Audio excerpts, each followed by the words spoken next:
one of the reasons why this becomes important is because birth process has really been pointed to as the largest, most significant trigger for the majority of neurodevelopmental challenges. So you've got two big things that are triggering a fight or flight response. And so with Zoe, what she was coming in with initially was this torticollis, which told us that there was the birth injury that affected this region, the upper cervical spine, which happens to be where the vagus nerve roots from.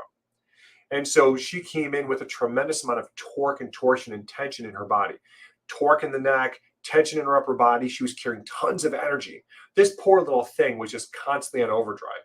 So when we first started looking into her, we had to start getting some insights into what was happening inside. And one of the best things that we ever did for her was we were able to capture an HRV. This on the screen here that you see is her HRV.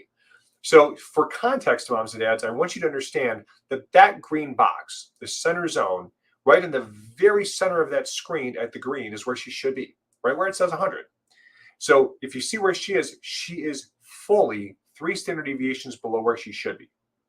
That is a significant effect on her nervous system because it tells us that her nervous system is deeply stuck in stress.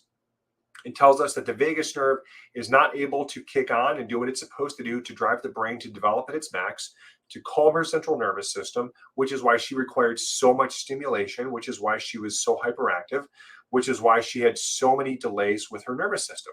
Because from the very beginning, her nervous system was locked into fight or flight because she had such a traumatic labor and delivery with so much force, and she sustained a birth injury. And moms and dads, if you've never heard this before, this whole birth trauma story is really what we see happening time and time again in the children that we take care of. Now, moms and dads, listen, I want to be very clear on this. If a birth intervention was necessary and life-saving, then that is what has to be done. But there are consequences to these things that are very real. And when a child has gone through a significant birth trauma, then these are the kind of things that build up in a child's nervous system. And if they are not addressed early, they have consequences. Maybe it's affecting focus and attention. Maybe it's affecting the sensory system.